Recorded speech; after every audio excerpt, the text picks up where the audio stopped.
All right. This is Asanoha, and this is the Bitcoin Art Podcast.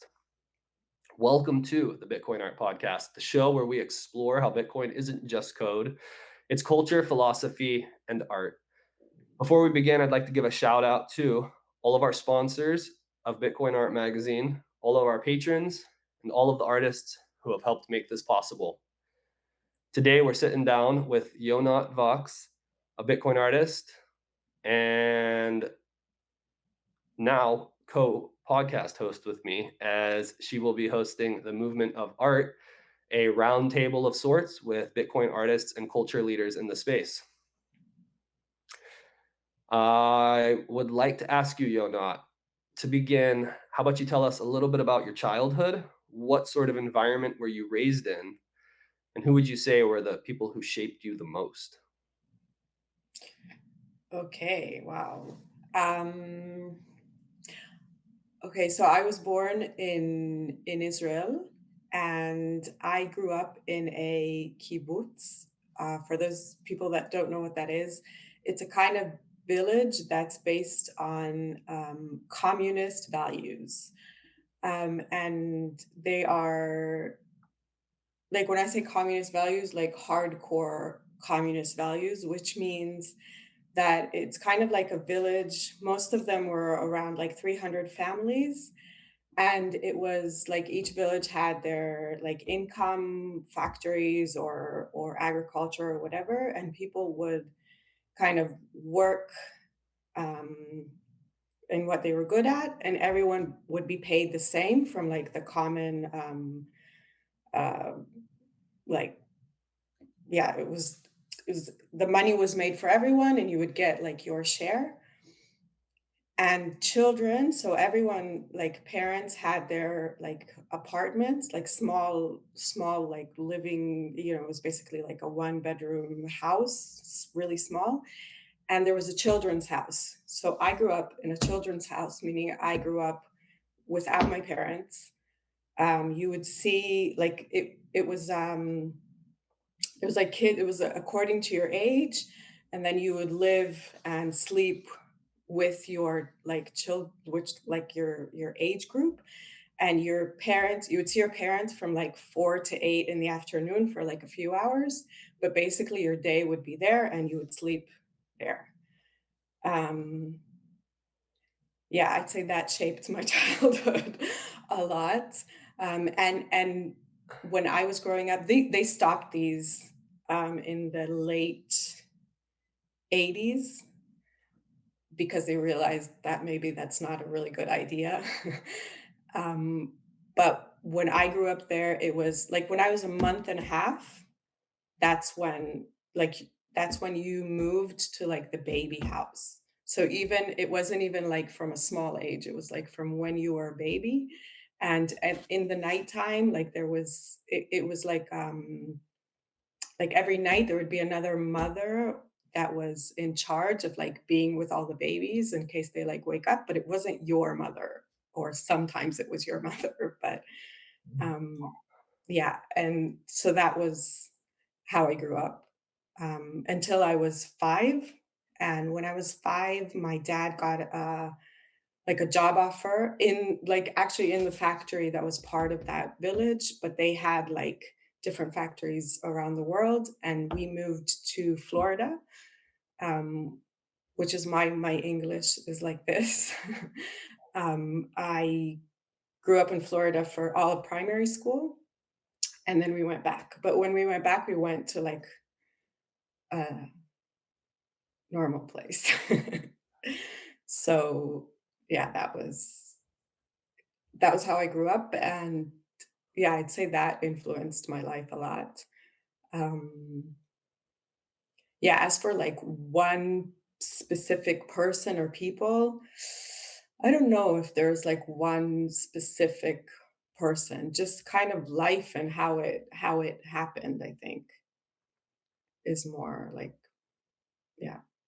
That is absolutely incredible. I know of the kibbutz concept, and you had said that they stopped them in the late, but you were talking about the raising They kids stop, in yeah, they didn't s yeah, yeah, they didn't stop, there's there's still still kibbutz today, kibbutz. right? Yeah, yeah, yeah, they're still, but now they're not, they're basically just villages, they don't have that, As like, strong of a communal situation. no, no, no, no. They like the last ones, there might be like a handful that still have like common, like a factory kind of that's owned Yeah, by everyone, but they still have like they have workers that get paid for their work, and if there's benefits, then the village like will get benefits, but they usually will probably use it to like, I don't know, improve,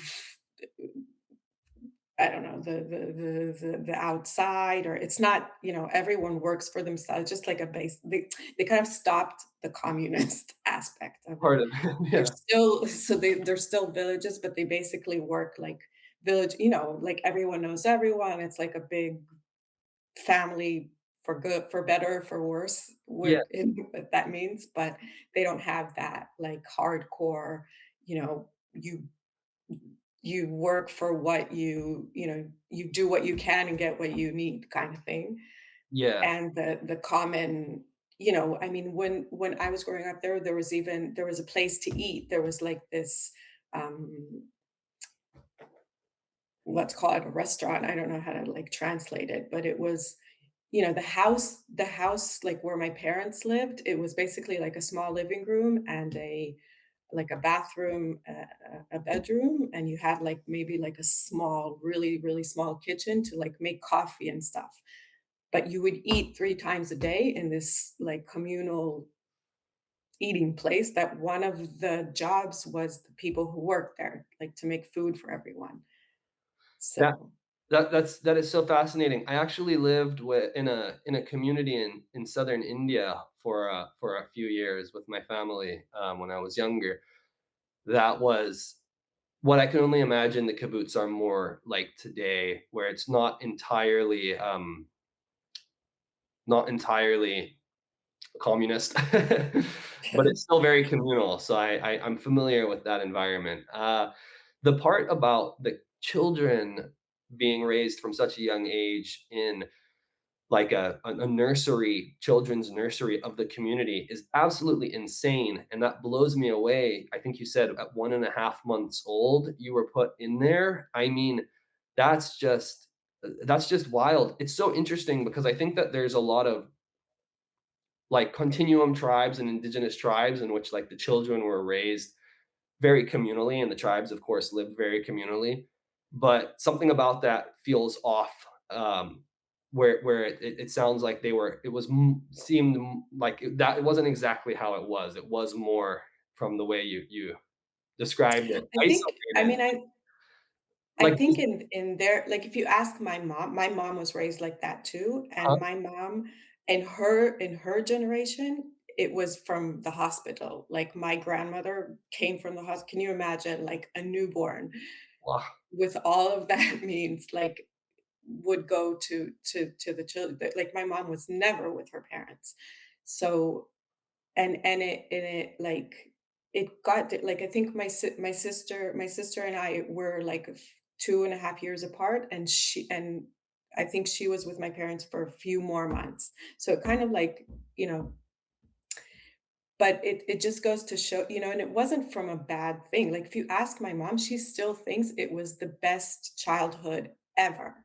interesting, So um it just first of all, it shows you how ideas and ideology, as if it's like very well taught to you, you completely believe it and you think it's the most wonderful thing ever.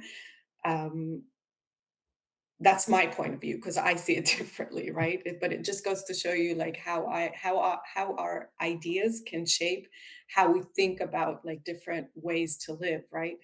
and and there's different, like, there's some people that see it as the best thing ever, and there's some people that, I was just reading a book of someone that actually took the whole movement to trial in court, wow, and he said, like, because he said it fucked him up so much, Because he said, I was taught that there is no family, there is no like it was part of the thing, right? You are a group, you are not even an individual, you're someone in this group.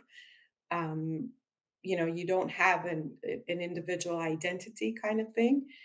It was taught in this like beautiful way, right? But he said, like, I don't know what family means. And he took them to trial, and he said, I don't even want anything. Like, I don't want money, I don't want anything. I just want you to say you were wrong. Yeah. Like, to admit this wasn't a good idea. That's all.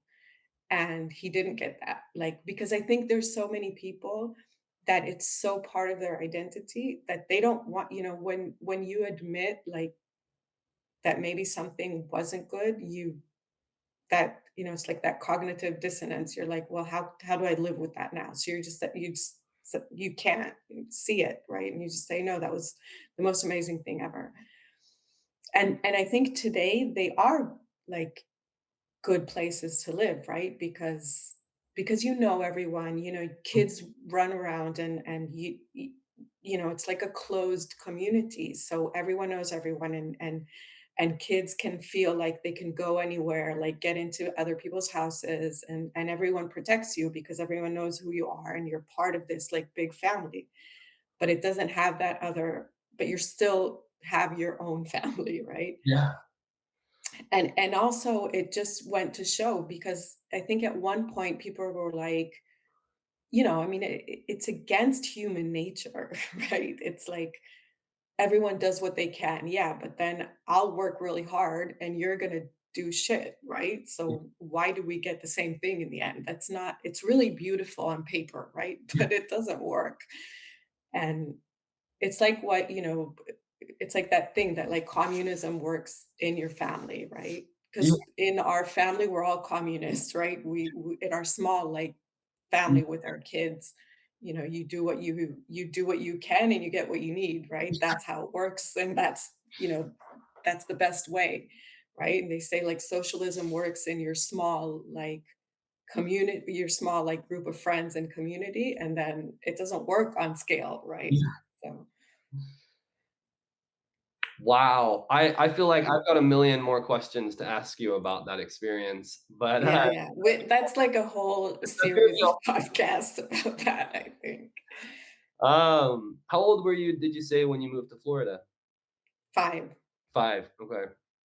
Okay, let me, I got 2 questions to run off of that. The one is, do you feel like there's well, let me, I guess when you discovered Bitcoin and started learning about Bitcoin, and I'm guessing along with it more about monetary history, maybe you had learned about monetary history before Bitcoin. I know some of us kind of were, aware of or involved with things like Occupy Wall Street and or just interested in economics and so forth prior to learning about Bitcoin. But I know a lot of us learned about that stuff, or learned a lot more about that stuff, of course, once we discovered Bitcoin. Do you, like, when you were learning about Bitcoin, did you, I can only assume, but or I would only guess, but tell me, did you like think about like the kind of communal structure that you had grown up in, at least when you were younger, in relation to like Bitcoin and more free market capitalism and so forth?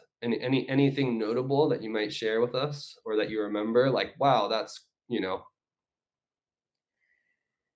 Um, I don't know if I looked back. I mean, yeah, I learned a lot more about like the history of money and monetary policy when I discovered Bitcoin, definitely. Um, but I think I took it more in just um how ignorant I was, how ignorant most people are about like monetary. I didn't really take it back to that. okay. I think because I think like that part for me is more like a psychological thing than a like I never. I think You- also because I was there as a child, I wasn't there as an adult, so I didn't feel like the monetary policy as much. It was more like the other parts of it that I felt. So for me, it's like more when I think about that, it's more about how, you know, how ideologies shape like how people live, and how ideas are so strong sometimes against human nature. Kind of like I take it more to that because I think yeah, I was just a child. I didn't feel like the monetary side of it as much. Um, That makes sense. Maybe on the contrary, even like as a child, you'd go to this place to eat and you'd have all the food in the world. It was kind of like on the monetary side, it felt like abundance more Huh, as a child, right? interesting. Because you had everything you needed. You never felt there was anything missing, right?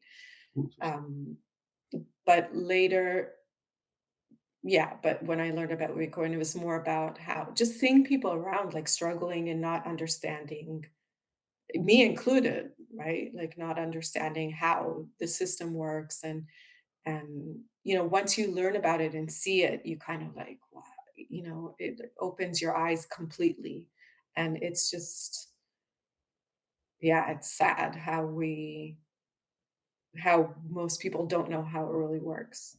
Yeah. I hear what you're saying too, the how almost oppositely as a child, the like provisions provided in an environment like that, where and Yeah. you also left when you were quite young. Okay, I guess if you're willing, would you tell us a memory from when you were young that was profound, something that moved you deeply or shaped your psyche in a way that you still feel today? That's maybe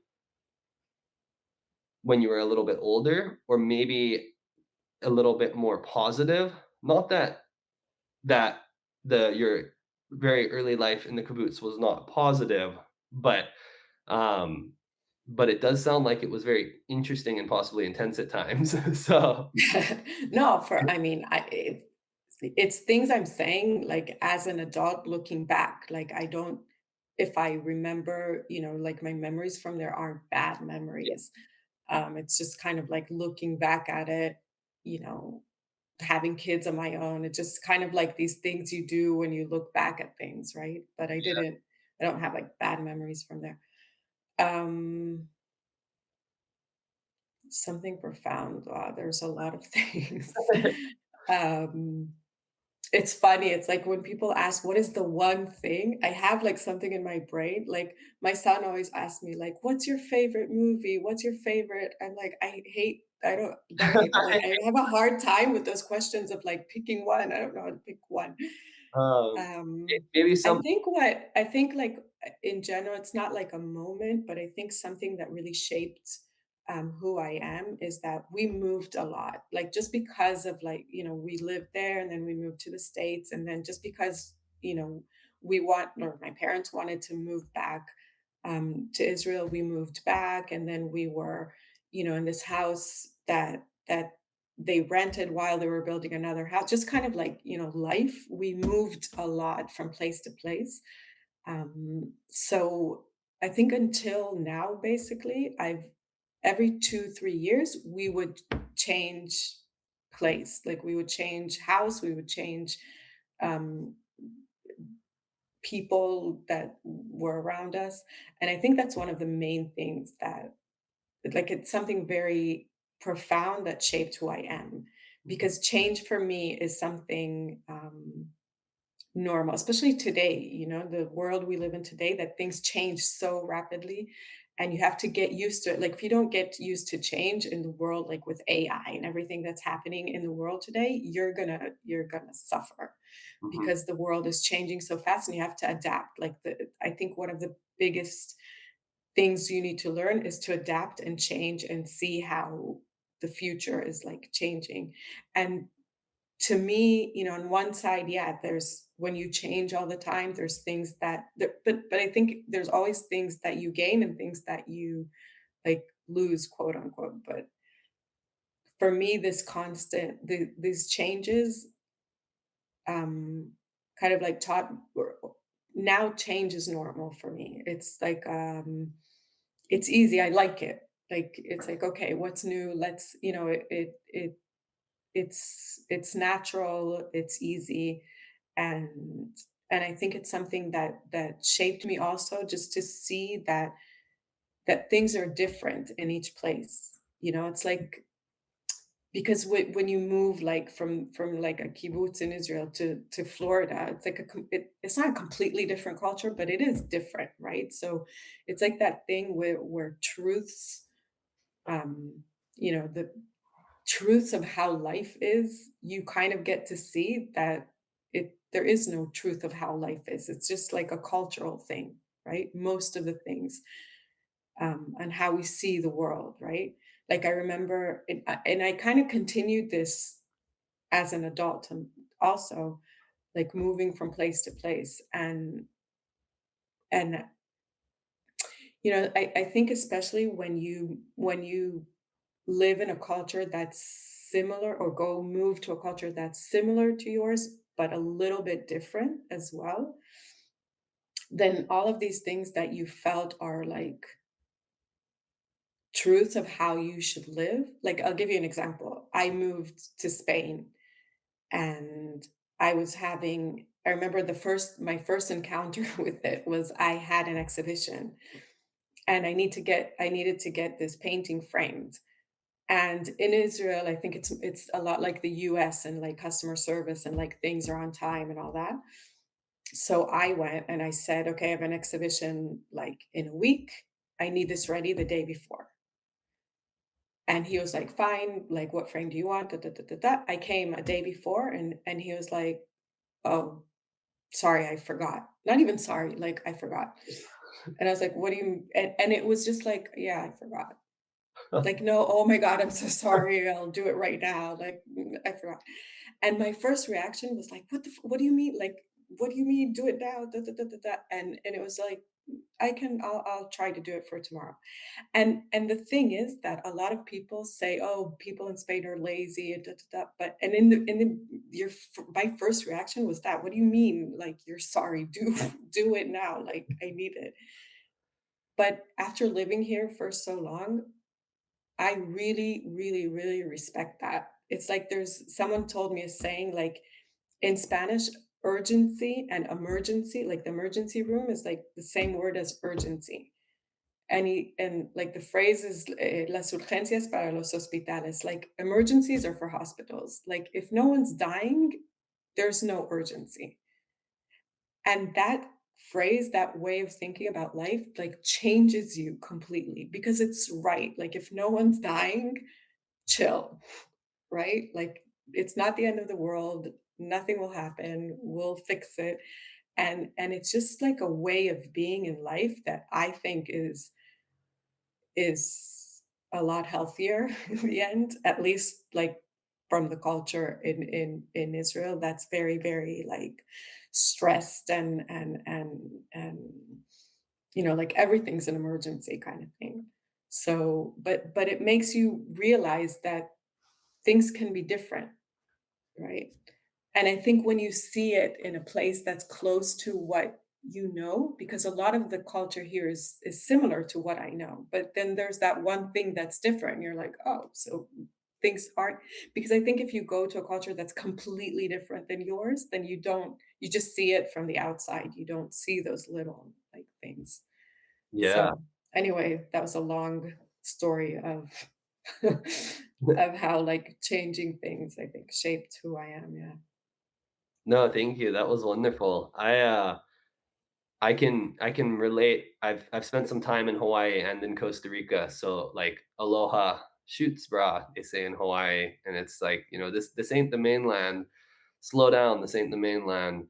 And then in Costa Rica, they have pura vida, and so I I Yeah. c I totally hear what you're saying with the and I love that. I haven't ever thought about or heard, if urgency and emergency being or thought about how similar they are, and that's really Yeah. interesting for, like, big cities, here in the US or in places in the world where culturally it's like everything's always got this urgency, and that how that's so, like, borderline emergency, and if nobody's dying, it's not an emergency. So why are we all living with this, like, fake urgency?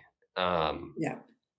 so and I wonder if, as far as moving a lot, I wonder if there's anything.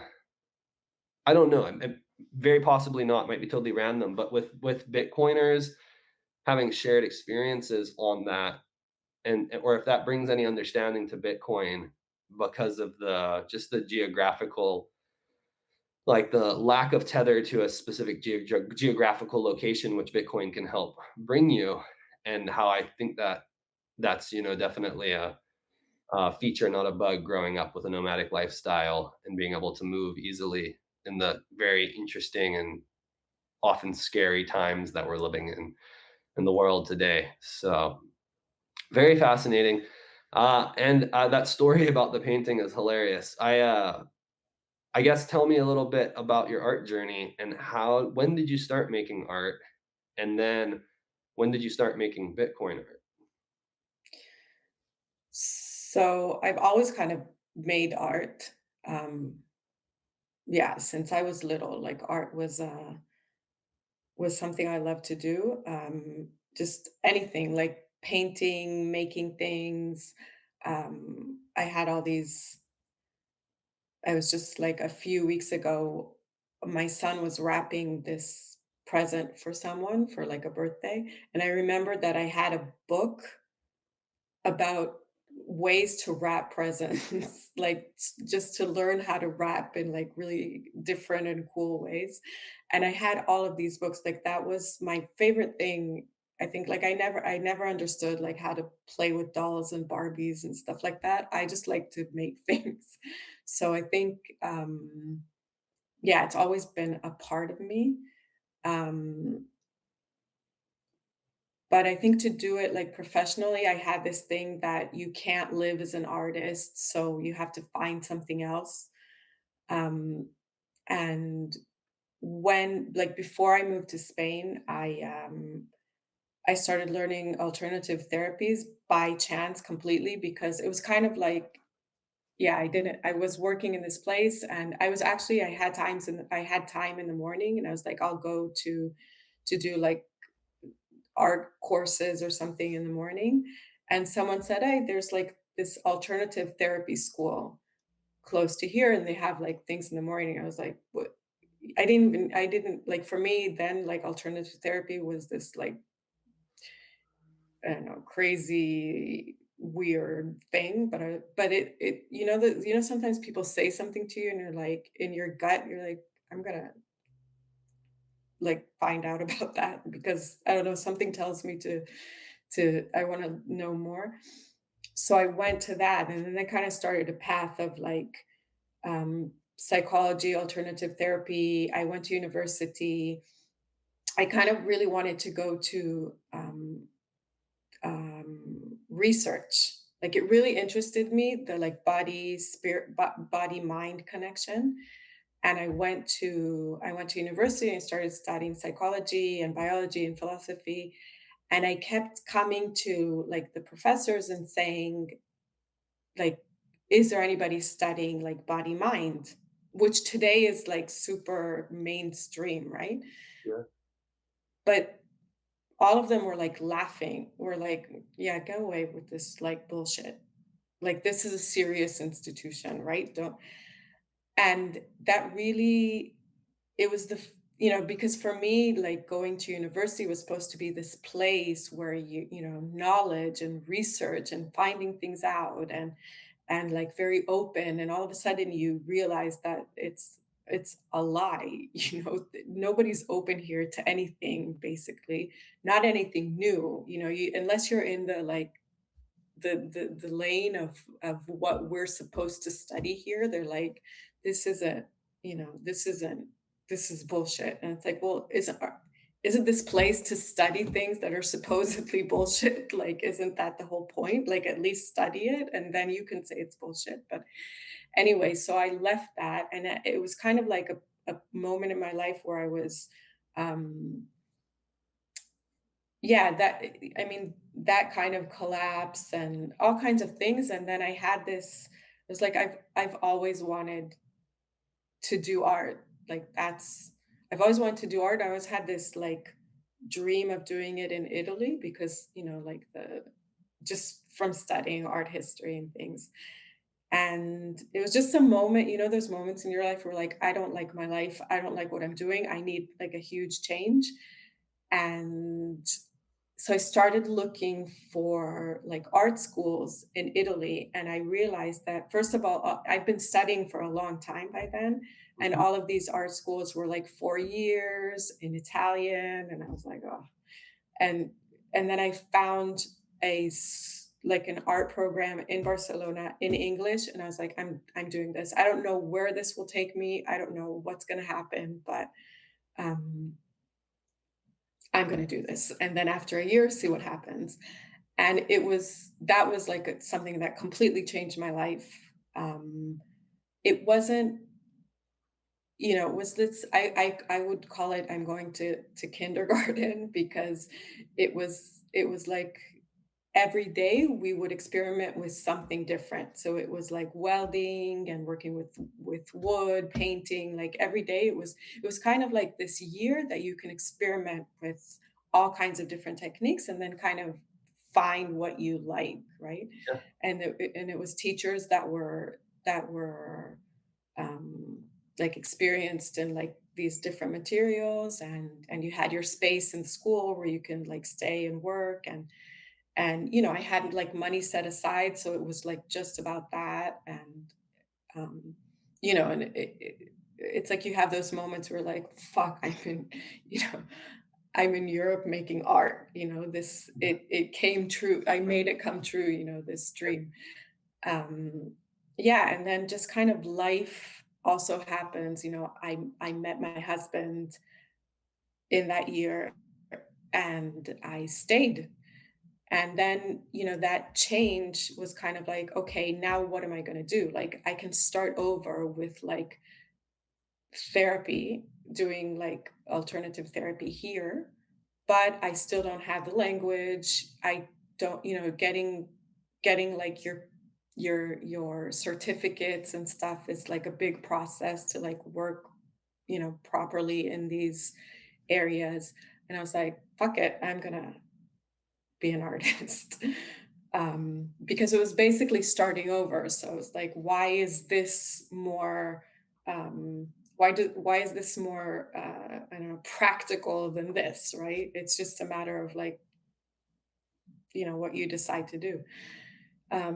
So I got a studio, started working. I had a side job, obviously, because it takes time to start, you know, making a living from it. And yeah, I just started working and finding my voice as well, because I never, apart from that year, which wasn't really which was again like trying new materials and stuff, I never went to art school. So it was like this process of who what do I, like finding your voice or what you want to talk about, what you want to paint or sculpt or whatever. So it was like this process. And then in 2017, I discovered Bitcoin, and I was looking for something to like something new to talk about. Um, and yeah, you go down the rabbit hole, and suddenly you see like so many things, like freedom and like a new way of living, a new world, and it was just so much inspiration. And for me in the beginning, it was like, okay, I'm going to do like a series of paintings about this. Like, I don't know if you saw, but when I wrote about this like series, I wrote like, I don't know if this is a thing yet or not, but it certainly deserves to be painted kind of thing. It was like, so, so it started as like, I just want to do a series. And then I got hooked. So the series turned into 8 year, well, 8 year and counting. Um, yeah, It's this series is still going on. it's still going on. Yeah. Yeah. Uh, awesome. Okay, I'm really enjoying this. It's interesting. I'm actually very much a people person. Although these days sometimes I'm like burn it all down. I love hearing people's stories and learning more about people, especially fellow artists in a subject matter space that interests me as much as Bitcoin. And and it's funny, I feel like I know many people in Bitcoin very well, but I like realize I haven't had like long conversations often. It's, shorter exchanges on Twitter or Nostr or wherever, Telegram groups and so forth. Uh, so it's cool. It's cool, learning more about you. Tell me, how did you start making Bitcoin art? Where was the point? Where was your point, if you're willing to share, of where you learned about So Bitcoin, and then how did it move into Bitcoin art? So yeah, like in 2017, in the beginning of 2017, there was a hack here of like the I think it was in the UK as well, like the hospital systems, and it was like a big hack, and they were asking for Bitcoin. And that's, it was like, whoa, what's this Bitcoin thing? And that's where the rabbit hole started. And I was on Twitter at the time, but I wasn't really active. But then I started like, following people that were, it was just, the 2017 like bull run started. So it was a lot of like Bitcoin and crypto and everything. And, I had the normal how do you get into Bitcoin cycle where I started with crypto. Because at that time there was Litecoin was really, really pumping, Yeah. and it had this meme. I don't know if you remember, but it was like the Litecoin meme was like a rise chicken. It was from this like weird cartoon or something, and it was all over, like my whole feed was like a rice chicken, and it was like the symbol of Litecoin, and I was like, I'm gonna paint a chicken on the moon because I love this idea of how you of memes. Like I didn't come from like internet culture kind of thing, and I just found it mind blowing that people use memes that supposedly have nothing to do with the thing. And anyway, so I did like a huge painting of like a huge colorful chicken on the moon with a light coin in its beak. And I put it on Twitter, and someone tagged Charlie Lee. For those who don't know, it's like the creator of Bitcoin, of Litecoin. And at the time, he was one of the most prominent figures, you know, like Yeah, one of the top yeah. like figures in space. So anyway, someone tagged him and was like, "This would look great in your office." And I'm not joking, like 20 minutes later, I get a DM from Charlie Lee, "How much?" No And way. I said, "Yes." And I wrote him, and he was like, "Okay, do you take Litecoin?" And I was like, "Of course I do." And I was like, "Oh, fuck." Like, I didn't have a wallet, I didn't have anything, I didn't even know how to do this. So I was like, "How do I get Litecoin? How do I, like, I need a wallet, da, da, da, da, da," and I, like, figured it out. And, like, in half an hour, I sold a painting, and that blew my mind because before I was like working with galleries and it took a long time. I always had to know someone. And this is like fucking Charlie Lee bought a painting for me on Twitter. And Is this, I'm on yeah, your website right now. Is it it's the Arise chicken, and yeah. it's limited edition of 6 sold out? Yeah, but that was the That's an he got the original painting. Okay. Well, did it look the same as this? Should I screen share this? Yeah. Okay. That is absolutely hilarious and awesome and epic.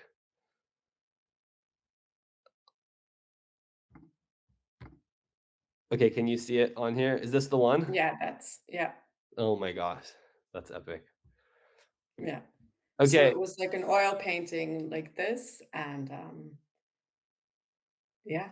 and so that and it was in that moment that you figured out how to get your Litecoin wallet up and going, and Yeah, so I learned how to get a wallet, um, yeah, just because I needed to get, you needed to sell the painting. I need to sell the painting, so yeah, That's am which is funny because yeah, it's just like yeah, it just kind of blew my mind, and then I started doing other paintings, and then I get a DM from Zuko, who is, you know who Zuko is the creator of Zcash. Yeah. And he's like, "I want a painting." And I was like, "Sure." So so yeah, that was kind of my and they're both super nice. Like I still, you know, they're super nice and super humble. I know people have like, say things and but like I remember I was doing a series about cryptography and I wrote Zuko a question about something, some algorithm or something. And he wrote, and he's really, really humble. He wrote like, "Oh, how should," he wrote, "I think so, but I don't know. Who am I to, I don't know," kind of thing. Yeah. And yeah, just like super nice. And so yeah, and I just did like a series of paintings, um, also about traders. I did a painting about Not So Fast, um, which is if you Tell me where to go. go down. No, no, no, in here in the same one. More. Here, the crypto painting. See, I even call it was called Crypto, the series. If you go in,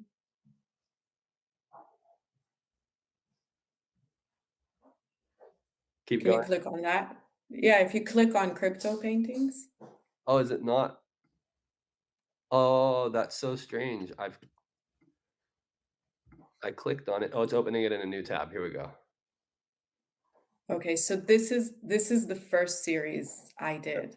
Um, this is the last painting. This is a painting I did of Charlie Shrem.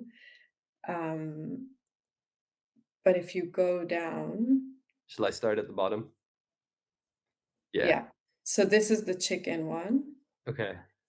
And then the next one is this one, which was this was actually also like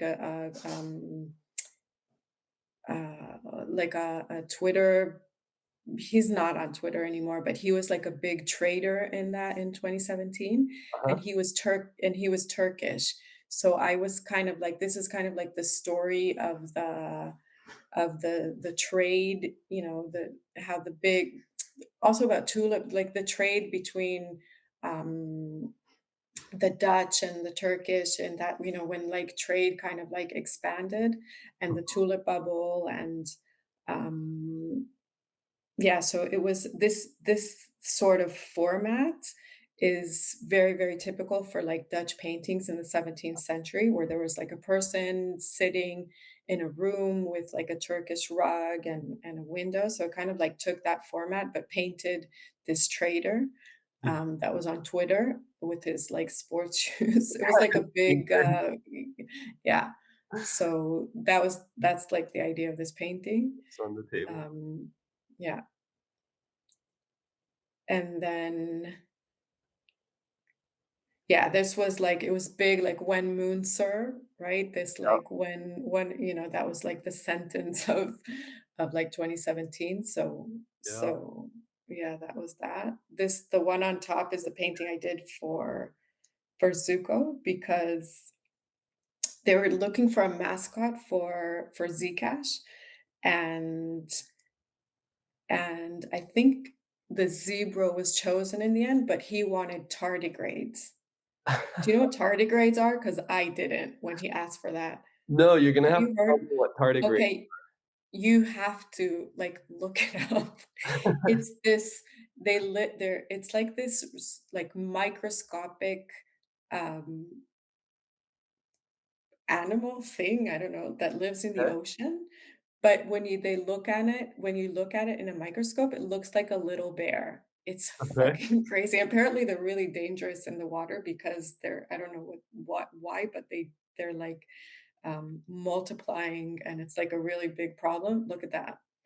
okay, It's yep. like this What microscopic thing, and look how it looks. That's fucking crazy. what the heck? Yeah. Okay, and Zuko wanted tardigrades to be the mascot. Yeah, he wanted tardigrades, so he said, like, "I want a painting of tardigrades," and I was like, "How about I do tardigrades as, like, a zebra pack?" What And, the heck are these little things?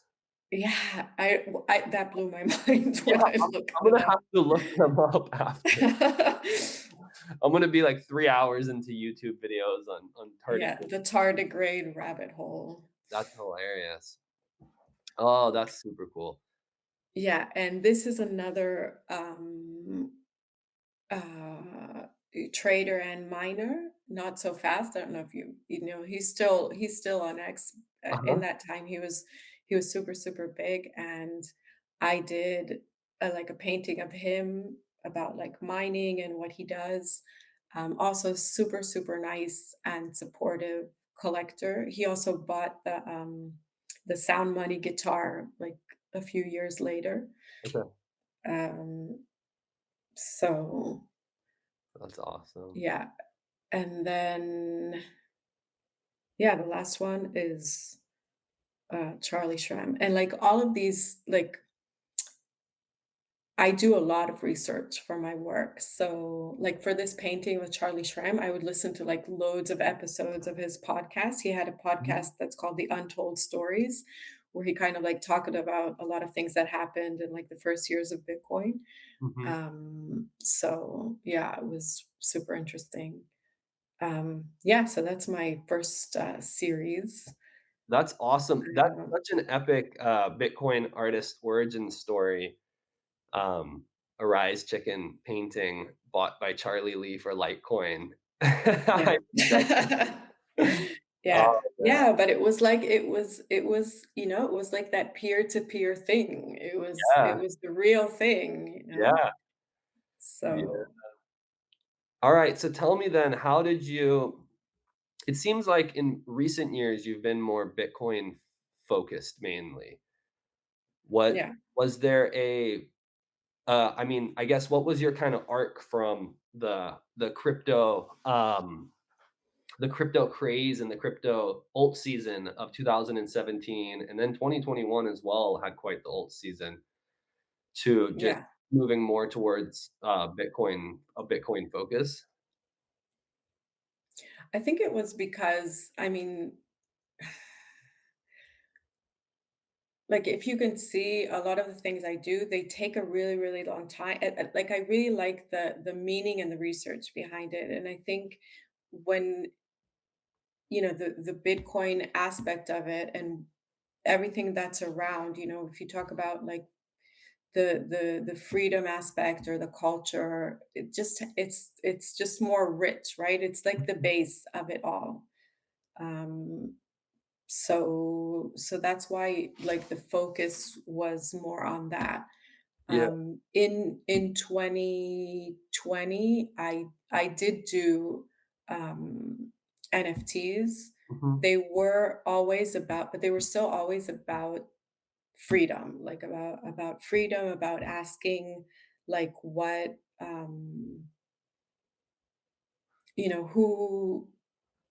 who are we listening to? What are the how ideas affect us? What ideas are we choosing to follow?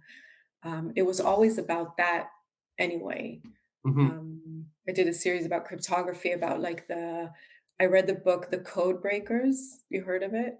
I've It's heard of it, yeah, yeah. super good book. Like it's a book about the history of cryptography from like when it was invented, basically.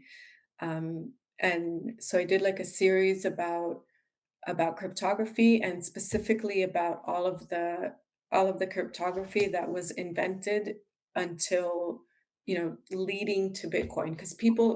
Because I think it was important for me to talk about that, because I think a lot of people before, that when you just discover it or you still don't know, sometimes it feels like, the Genesis block, like it's this thing that, came down from heaven or something. But there was loads of people that invented things before that, right? Even like the public private key thing, these are all things that, Satoshi in the end just figured out how to take all these things and create something new, but so many people contributed to, all of the inventions that enabled it.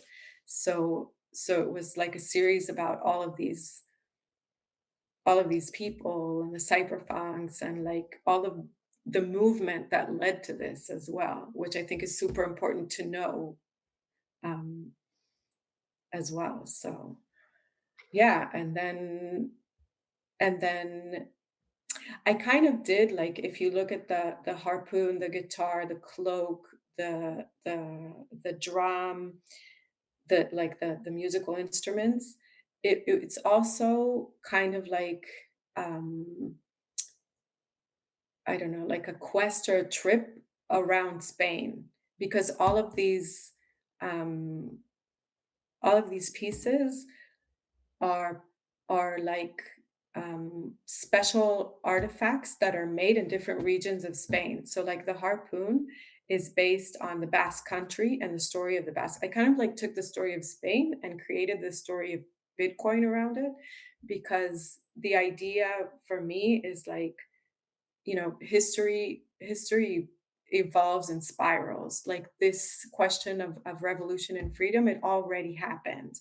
And so, in different times in history. So it's just to say what we're doing now is new in a way, but it's also based on, like, other things that have already happened. Mhm. And so I'm taking, like, so the idea was, like, to take stories of things. Like, the story of the harpoon is a story of, like, the Basque whalers that in the 16th century, like, crossed the Atlantic Ocean to get to the shores of Canada, which was then a big, thing. And, it's like a story of new frontiers, of, like, dangerous new paths kind of thing. And the harpoon is made, like you can see here, it's made from a Basque walking stick, which has a super, super interesting way that they make it. I found, if you look in this video, I found, this artisan that still makes it like how they would traditionally make it. So it's made from medlar trees. And what he does is he goes to the forest. The thing with medlar trees is if you carve on them, after 6 months, the tree makes like a scar on the top. So it doesn't Mhm. stay like carved, it like creates a scar. So Mhm. he goes to, like, you can see them on the wood kind of in Mhm. some of the photos.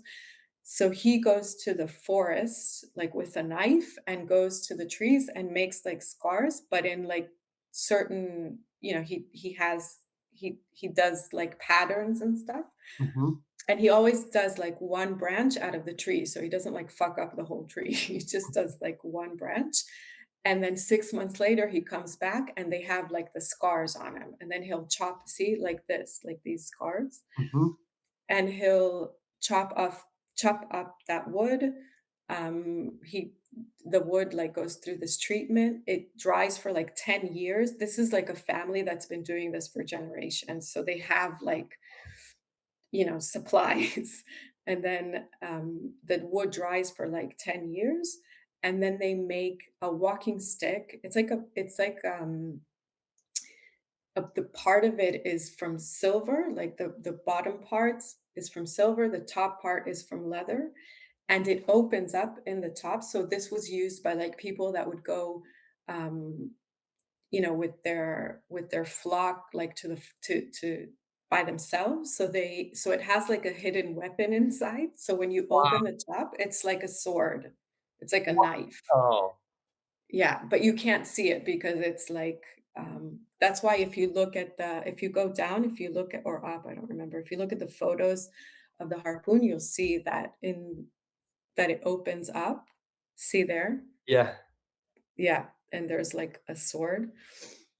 Um, the Uh, ones I make, if you notice, there's like a little ball at the end because, they do actually send a lot to the US, but they, like, at customs, they had to start putting this ball because if not, it's, like, considered a weapon. And today it's, like, more like a, yeah, but it's super cool. And then if you can s I got, so the top part with the B is like a horn, and I sent it to this, like, laser, what do you call it? Like a laser, Fabrication. engraving place, yeah. And so to engrave, like, the B on it, and then on the, like, the silver part below the horn, you can, like, if you so I'm selling this is like a series of 21 and I'm selling them as commissions. So Mhm, the idea is that all of the harpoons, by the way, are the exact size of the harpoons of the Basque whalers. So I called like there's a museum in Canada that is about like the story of the Basque whalers. So I called them and I got the exact measurements of the harpoons. And mhm, the funny thing is that because I came to this guy, his name is Benyat. He doesn't do harpoons, obviously, he does the walking sticks. mhm, And I came to him with this idea, and he was like, "Yeah, I love it, let's do it." Um, but to make the harpoon head, he's not a welder, right? So I was looking in that area for a welder, and I found this guy that I really liked. Well, I really liked his website. And I came and was explaining to him like this project, and he was a bit skeptical because I said it was Bitcoin related, but he eventually like started learning about it. But I said like I want you to make the harpoon head. And after like talking to him for like a while, he was like, I actually make the replicas of the harpoons for all the museums of the Basque whalers. And I'm like, why didn't you say that first? no way. Yeah, yeah, but it's like one of those moments where like, okay, you're the guy, right? Yeah, So yeah, so it was like this project, to get um because also the harpoon head needs to be like a certain measurement and you have to find the right stick that has the exact same like diameter that fits into the harpoon and then get like the horn part and get it engraved and yeah, and once the harpoon was made, because I do the paintings on top, uh-huh, um, and the idea of the paintings is it just tells the story of the person who's commissioning this. So with all kinds of like symbols. Um, yeah, this is the first one I did, um, which was kind of about our family. uh-huh, So it's like all kinds of symbols that mean things to us. This is the harpoon which got lost. So fuck UPS. uh-huh. This was like, it's funny because people ask me, a lot of people, with art, they're like, how do you let your paintings go? And for me, it's the process. Like I get super into the process and making it. But when a painting's done, for me, it's like, I don't know, it's like this process, emotional process. And once it's done, it's done. Yeah, And then so I'm happy to like, you know, give it away. And this is seriously the only art piece that I was like, I'm not, this is mine. And I had like a connection because it was just like telling, our story on it. yeah. And then fuckers lost it. So Oh my gosh, that's one of those like, definitely kinda cosmic irony situations. yeah, for sure. For I sure. For sure. know. Oh my gosh. Yeah, the first one I did, this was actually, so a parent, so whalers. So there were whalers, like there were Basque whalers, and there were also whalers from like the other region of like England and Iceland, and because they were at sea for like days and months, Mhm. some of them would take like bones from whales and engrave on them. It was kind of like art they would make Uh-huh. on the way, kind of because, they just to do something. And I guess some were artistic and you didn't have paints and stuff, obviously. So they would take bones and just with a knife do engravings on them. They're called like scrimshaw engravings. So I like looked that up and took some engravings that I found and kind of replicated them on this part of the harpoon and like the bottom part of this one. So to kind of like tell the story of the whalers as well. That's absolutely what you had one of these at Miami one year, I believe? Yeah, I did one of the 21, it was the halving harpoon. So I don't know if I have that on my site actually. I think I don't. One of the things I need to add. So I remember the harpoon there, but with conferences as always, they're super busy, and I think I had artworks there myself, so I didn't I'm gonna have to read through this whole page after this, maybe tomorrow, because this is so fascinating, and the level of depth on this is incredibly more than I thought. Sometimes when you're at an event or at a gallery and you see other artists' art and you're like, "Oh, that's cool," and then, it's you don't if you're especially well, sometimes it's just there's a lot going on in its entirety, but especially if you're, like, exhibiting your own stuff, you don't really have time to, like, catch the Yeah, story yeah, for of the sure. artist, and so I'm absolutely blown away by this, and I'm gonna have to spend some more time on I'm gonna read through this page and watch that video of the family that makes the walking sticks, that's the wood that you used for it, and that is Yeah. it's amazing when there's families out there that have preserved, you know, Yeah, it's things like that the other artworks. Sorry. Oh, no, you're good. Just things that they've been doing for so long. Yeah, yeah, yeah, yeah, and that's why, and there's hardly any, like, artisans like this left, right? That it's like a generational thing, and so, and they're super nice, like, I love working with them. And like all of these, the cloak is the same story. It's like another region in Spain. It's like this artifact that they make there, that they wear it in like ceremonies. And it was kind of like the same thing. Like we kind of used my art projects as like excuses for taking vacations and like going to these places, and like, so every time, like all of these artworks, we would go there and like get to meet people, talk about like their traditions. And this was the same thing, like we went to this is in like the west part, the wet northwest of Spain. um we went to the place that does like the wool. This is made from like wool of black sheep, which I loved, like the idea of it. So we went to the people that have these like endangered black sheep. We met the seamstress that makes these cloaks. I don't like I designed the cloak, the not the cloak, but the different kind of embroideries on the cloak, and I do the colorful embroidery like on it. Mhm. But the black parts is it's also this like traditional way of doing this, which I don't know. And so I love doing these collaborations with people who have these like traditional ways and have been doing this also for generations. So There's something yeah, special on about bringing some such old world craft to and bridging it with Bitcoin, which is in so many ways a tool for I feel and I know for many of us, Bitcoin is a tool in which we hope it can help bring us back to the old world ways. Yeah. New world Yeah, for to sure. help bring us back to the old world ways. Yeah, Well, and these things have like a history, right? Like this cloak was brought to Spain by the Roman legions. It was then worn by monks and then by shepherds. And I was like, this is so perfect for to describe like the hodlers, right? Like what a hodler is, yeah. because or what like a Bitcoin maximal, this like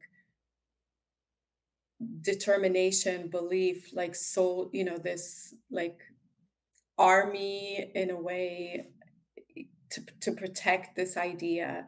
And monks that that you have this idea and you dedicate a lot of your time and your belief to it.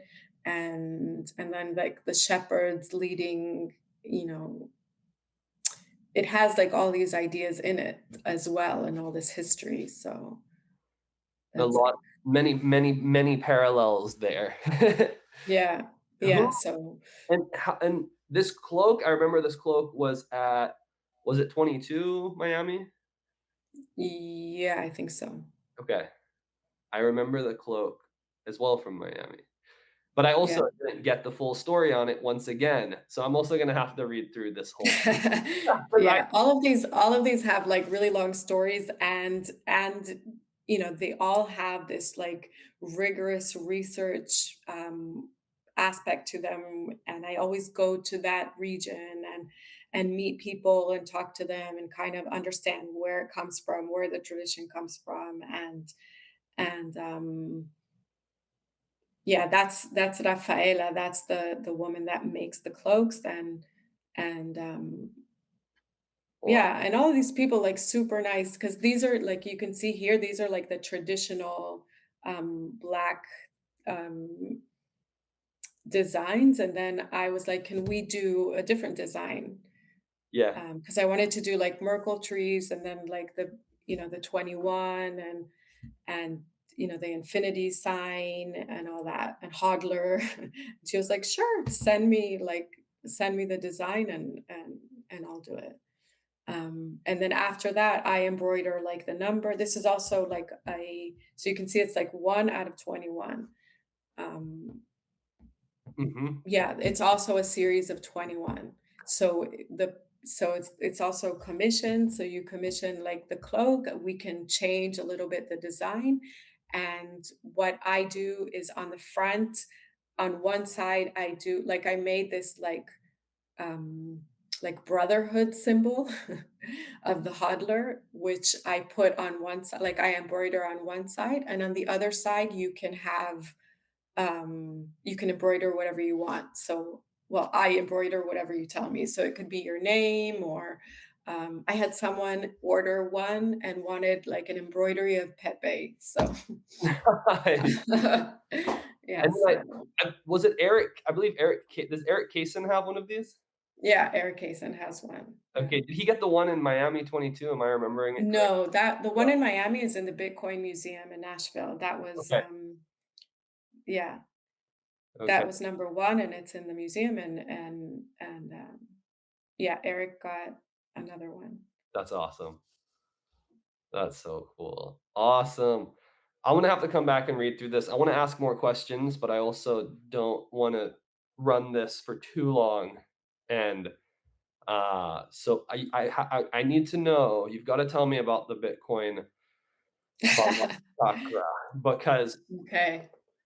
Chief Monkey, you did this with Chief Monkey, right? Yes, And right. Rocks. Chief Monkey is Yes, shout out to Chief Monkey, he's one of the biggest sponsors of Bitcoin Art Magazine, and and so one of the best people in the Bitcoin space, he's all the around. chief monkey of and mastermind behind Plebeian Market. So if anybody happens to be listening to this and doesn't know what Plebeian Market is, you got to go check out plebeian.market, but it's a decentralized marketplace built on the Nostr protocol, and it's a absolutely incredible piece of freedom software tooling that is really just it's just absolutely awesome. So go check out Yeah. Plebeian Market, and huge shout out to Chief Monkey. Yeah, and they've been working on this super, super hard, and they're all about the Bitcoin standard, so Yeah, yeah. Tell me a little bit about yes. this.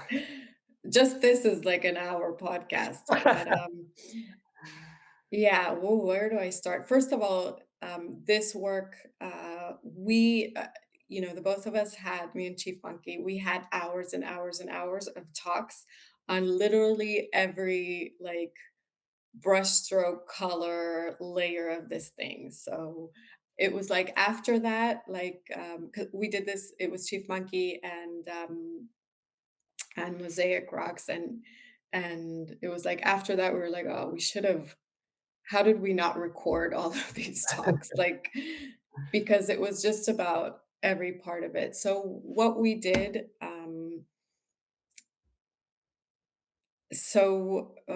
don't know where to start with this. This is for those who don't know, the Baba Kakra, the one on the right, is it's the Buddhist. It's like the cycle of life, right? It's a cycle of samsara. So in the Buddhist tradition, they say that life is like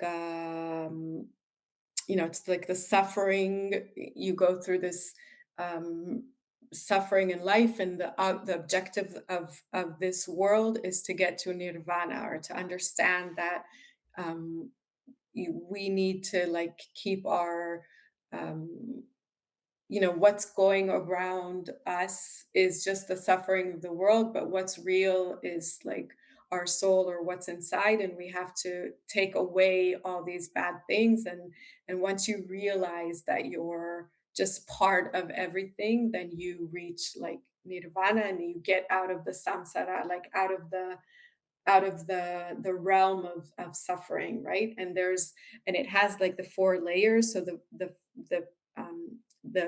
one in the middle is the three poisons of life, which I think is like Greek. Now I don't remember the original one, so I don't want to. But I think it's like greed and envy. It's like the three things that make us like suffer the most in life. Mhm. And then there's like the other one, that it's like you either ascend and learn, or you go even more like, because they say that if you learn in this lifetime, then your next lifetime you'll be like in a higher realm. Mhm. And that's how you kind of ascend, or you go into a lower realm. So, Mhm. like, according to Buddhism, everyone, like animals, people, like, we're all in different realms of our um, ascendance, like to nirvana. So, we kind of took this idea and took it to like the or the fiat samsara, like the fiat wheel of misery, and how you ascend to Bitcoin nirvana. Like that was our idea. So for us, like the three poisons were war, like monetary, like if you look in the beginning, in the middle, it's like war, monetary policy, and propaganda that is delivered through the media. And and then the next, yeah, you can go. So all of this, like if you look how we did it was like, so Chief Monkey did the layers. If you haven't checked out his work, also go, it's like his site is hodler.rocks. He has incredible work that's like um laser cut um pieces that are super, super cool. So he did like the layers, and each part here has something. Like this is Fang, like because it's the fangs, but it's also like the biggest. It's like Facebook, Apple, Yeah. Amazon, Netflix, and Google. It's like the ones who are sucking, putting their teeth in our like neck and eating us.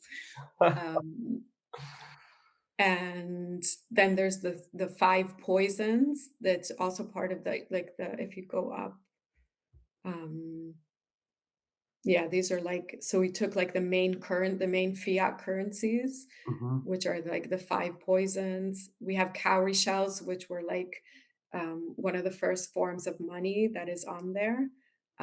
Yeah, for people who are listening to this and not seeing it, yeah, you can go to either of our websites and check it out. Yeah.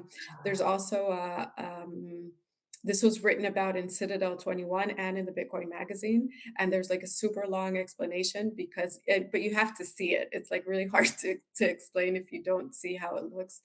Thank you for But thinking of that, because 'cause I'm totally just zoning in on it and checking it out. I totally forgot that this will be going out on, an RSS feed as well without visuals. So, yes, to reiterate that, if you're listening to this and you're wondering what on earth we're talking about, please go to yonatvox.com and you can check out each of these pieces of artwork with multiple photos and an extensive story written around it all. And then there also are some yeah, screen share shots of it on the video recording that we're doing right now, which is available on YouTube and Rumble at Bitcoin Art Mag on our channel. So, yeah. and then also do go check out hodler.rocks, Chief Monkey's work, along Yes. with Plebeian Market. So, no. Yeah. So anyway, the second layer, we did like the fourth turning, which is another rabbit hole in its own. Um, you know, the fourth turning is this idea that every generation goes through, um, that kind of like history works in cycles and every generation goes through something else.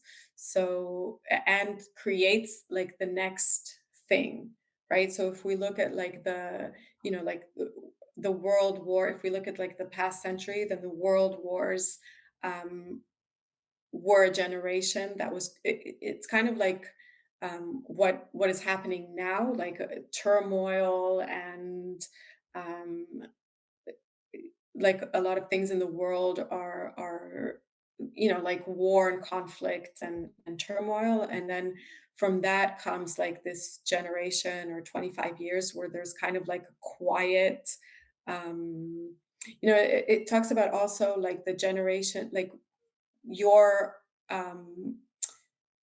the way you are, like part of your identity is shaped by when you were born and what you grew up through, right? Mhm. So it's super interesting if that, if that sparks your curiosity. The fourth turning is a very interesting way to look at history and understand that it works in cycles, and you know that things kind of like, um yeah, that we need to learn from history to understand what's happening now and what might come later in the future, and how our identity is also shaped by the times we were born in.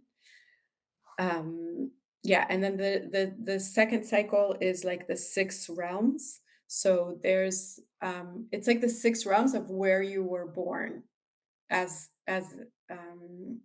like in what part of the samsara are Mhm. you. So the top one is the God realm, um, which we put as like Bitcoin maxis, which is like the realm where you kind of get it. So we have there's like the rabbit. Also the rabbit is something, if you look, it comes out in a lot of the parts because of like, the rabbit hole and the whole Yeah, meaning of like the rabbit in different cultures. So it's something that comes along. You can see it in like different parts of the Baba Kakra, like on sculpture. in general. Yeah. Um, so there's the semi-god realm.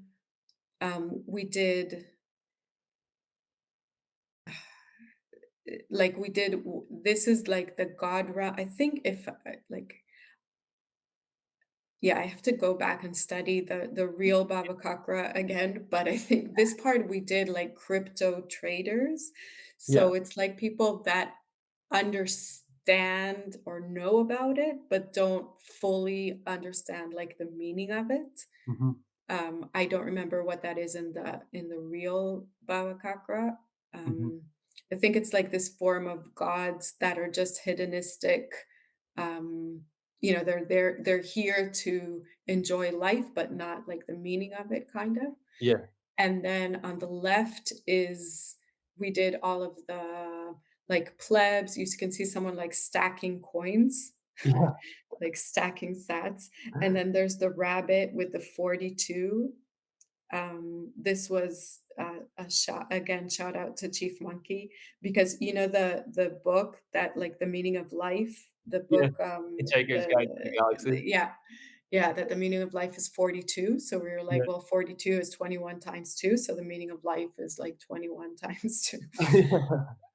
Um, yeah, and we were doing this. You can see like a rioter from Hong Kong. We were doing this when like that was a big thing, like the riots in Hong Kong, and then we have in the back like freedom fighters, and the bird is a cuckoo bird.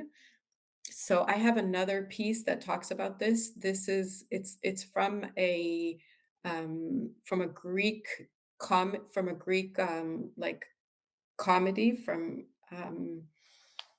they would have these comedy plays, Mhm. and there was a comedy that was called The Birds, and it was about two people that were like fed up with taxes in Athens, Mhm. and they went to the leader of the birds and they said, we want you to help us create this other world in the sky. that where we can be free like you are, like the birds. And um, and one of the birds was a cuckoo, like a cuckoo bird.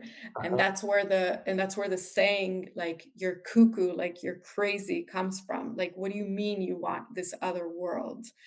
um and it was like this phrase that was used, like with Nelson Mandela. They were saying, like, anyone who thinks like this party will one day rule South Africa is cuckoo. It's like this phrase that's used a lot to describe someone that's crazy.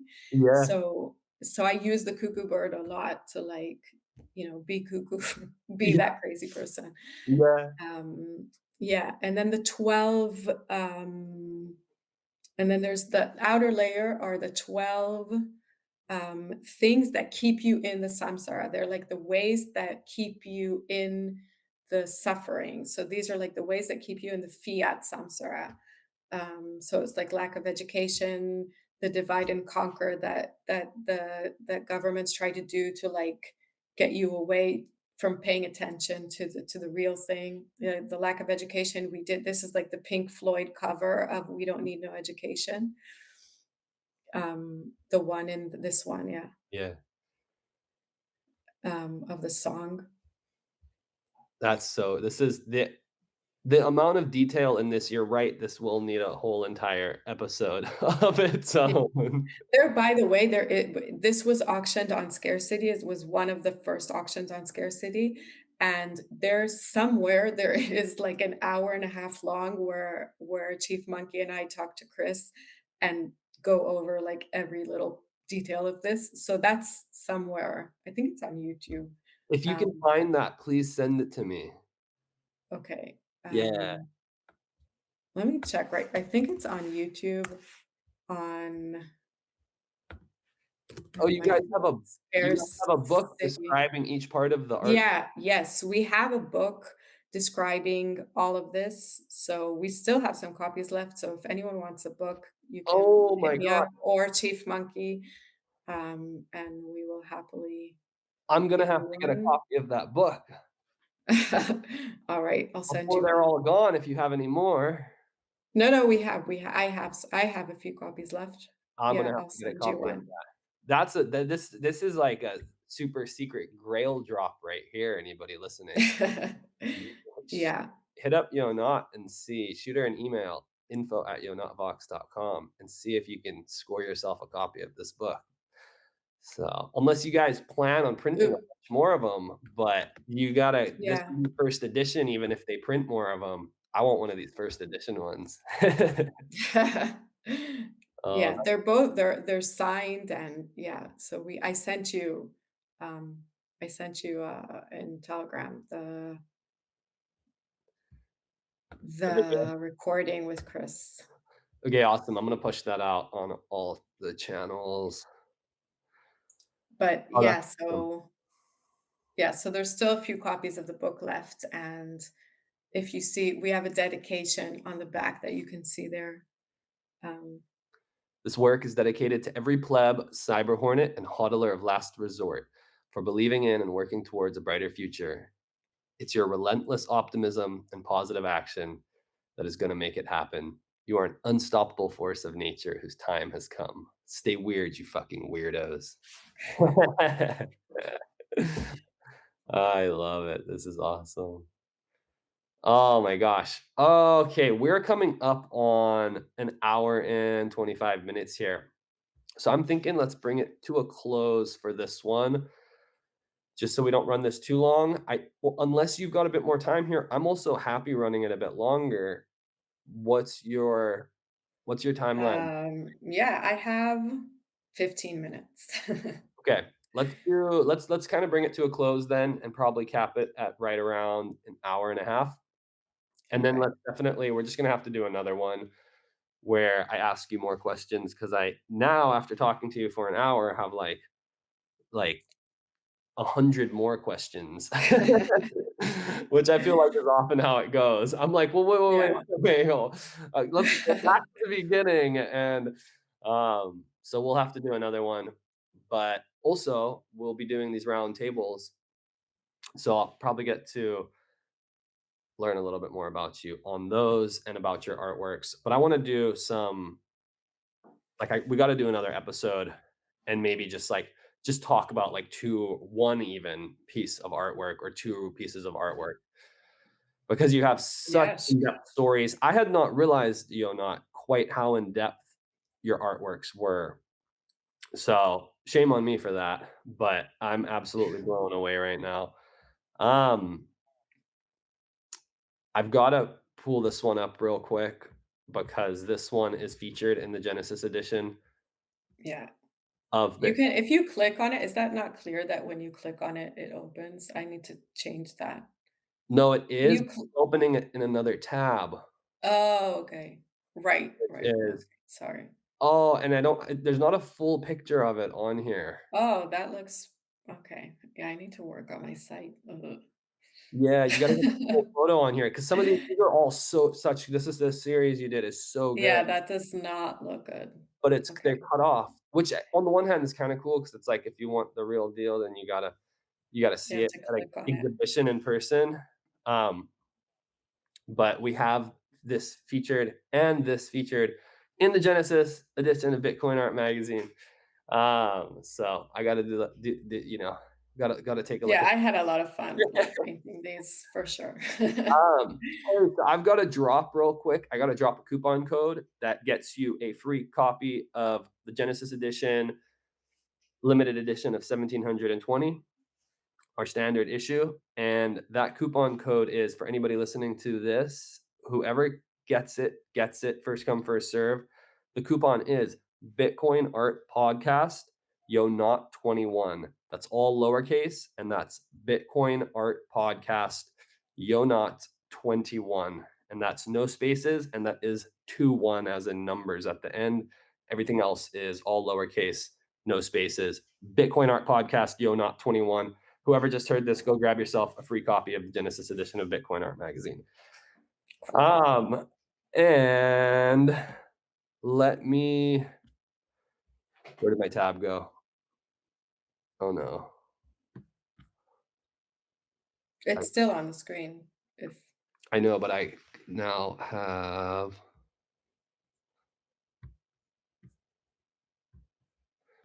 Here we go.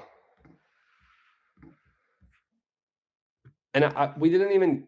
I didn't even. We didn't even get to asking about your Inanna project, which I want to talk about. But yeah. maybe give us a little brief because I think you've got that on the top of your homepage here. Yeah, so this is going to be harder to speak about because it's still new, and for me, Just give me a like summary. I always say that if I was good with words, I wouldn't need to like paint or make art.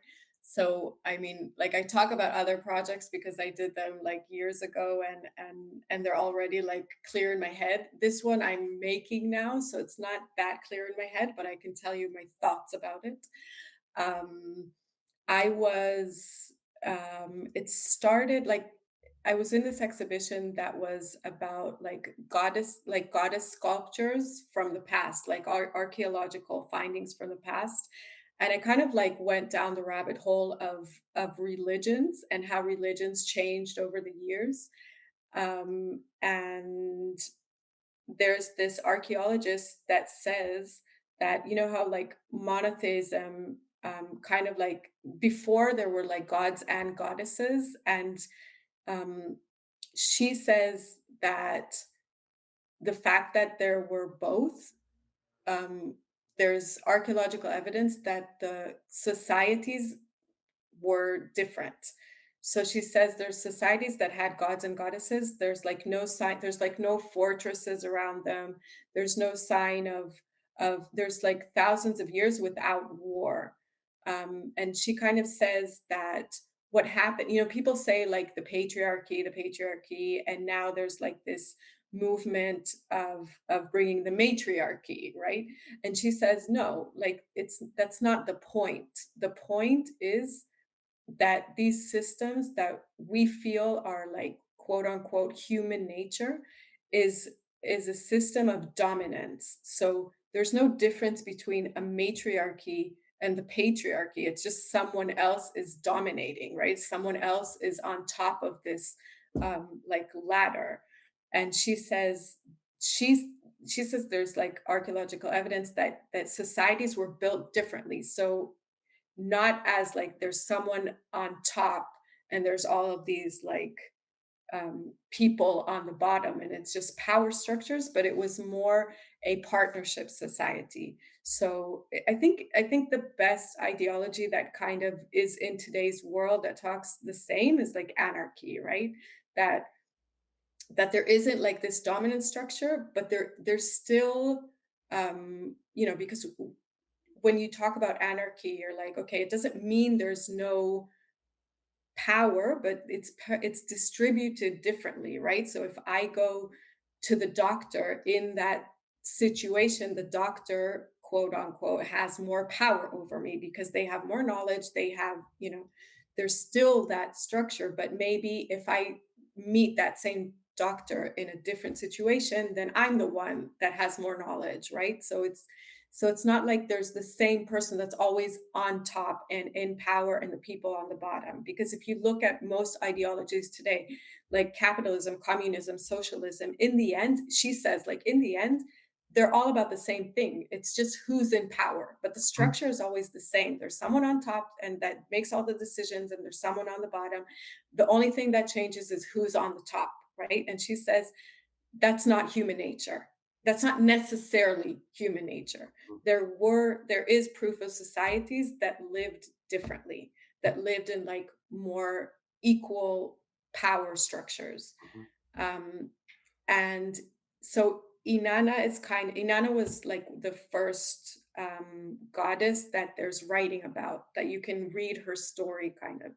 And her story is that she descended to the underworld. She was like this um, goddess, queen kind of thing, and she descended to the underworld by taking off all of her like identity and jewelry and all of the things that made her like powerful, and kind of learned who she was and came back. So that's why the name. And then it's a series of chalices under, because from the idea of the Holy Grail. So the stories of the Holy Grail are stories of um, like a search for meaning, a search for who I am. In the end, if you look at what it actually is, it's like a search. It's like the search of what is the meaning of life, and you come back with some kind of understanding. So this is like, and then Jung, like Carl Jung, who was a psychologist, he said that the Holy Grail in Christianity and like monotheistic religions is the search for the lost feminine. So it's like a lot of ideas together. I don't know if it mhm. makes sense. In my head, Makes it sense. does. I still Yeah. don't know how to like take it out, but for me, it's like this thing of and it's connected to Bitcoin, and that like we can, society doesn't have to be like we're told that it is. There, it can be in a different way. There's um, archaeological proof that societies that live differently. Mhm, And let's look at that. Like, let's look for the meaning, the Holy Grail in the world that we live in today, and how we can change that. And the part of like the feminine or the lost feminine also, I think, is like from this, it's like saying like, I think it's super important that women are there's so many places in the world where rights of women are being taken, and we're going back in time. So it's super important to have that on the like in our thoughts, and something to work on and maintain. But it's also super important to know that it's not like now women are in charge. It's like, no, the idea is that we can create a society that's different, where we work together mhm, and create something that's meaningful for everyone. And part of like, I think women trying to be in charge is that it's like we're trying to I think I have to go. You've got it's the It's swing like the of siren.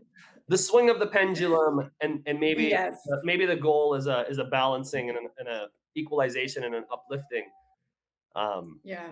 of the divine feminine and masculine, and Yeah, and also like women don't, it's like a lot of women are saying like, no, we can be powerful and strong, and kind of like saying we can be men. And it's like, yeah, well, the whole thing of if you're saying you can be a man, then there's something in that you're saying that the qualities of being a woman are something to look down on. yeah, And it's like, no, yeah, women in general are more like sensitivity is not a bad thing. Like we're taught it's a bad thing, um hide it or be like strong. Well, we need both of that. We need the strong and we need the sensitive. Like a world without sensitivity or empathy or collaboration, it's not a good world. And it's kind of like that's where we're living in today. So like take the things that you have and stop putting them down. Stop saying they're like a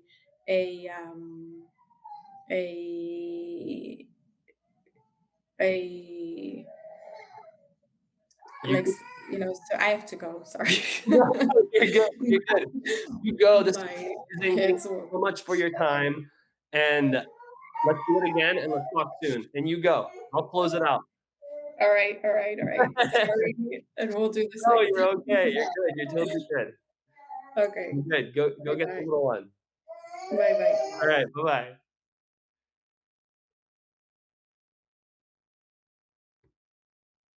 Awesome. That was an excellent conversation with Yonat Vaks. I feel like we were kinda just getting started, and it's been over an hour and a half. To anybody who's listening right now, anybody still listening, shout out, and thank you very much for listening. And this is the Bitcoin Art Podcast, presented by Bitcoin Art Magazine. And on this episode, we featured Yonat Vox, who is a phenomenal Bitcoin artist and who is also going to be hosting a series of episodes or a show also presented on the Bitcoin Art Magazine channels. And the name's not fully settled yet, something along the lines of the movement of art. And there'll be roundtables of sorts with different artists and culture leaders in the space, uh, around Bitcoin. And yeah, so appreciate you all. Big shout out to all of the patrons and supporters of Bitcoin Art Magazine. If you haven't picked up your copy of the Genesis edition, head on over to bitcoinartmagazine.com and grab yourself a copy of the Genesis edition of Bitcoin Art Magazine. Big shout out to all of our sponsors who have also, along with our patrons, helped make this possible. And a huge, deep, heartfelt thank you to all of the artists in the world creating beautiful Bitcoin art who have been so kind as to allow me to curate this seminal piece of work, I would say, and first of its kind publication. So thank you all. Thank you very much. And please tune in next Thursday at 12 p.m. PT for another episode of the Bitcoin Art Podcast.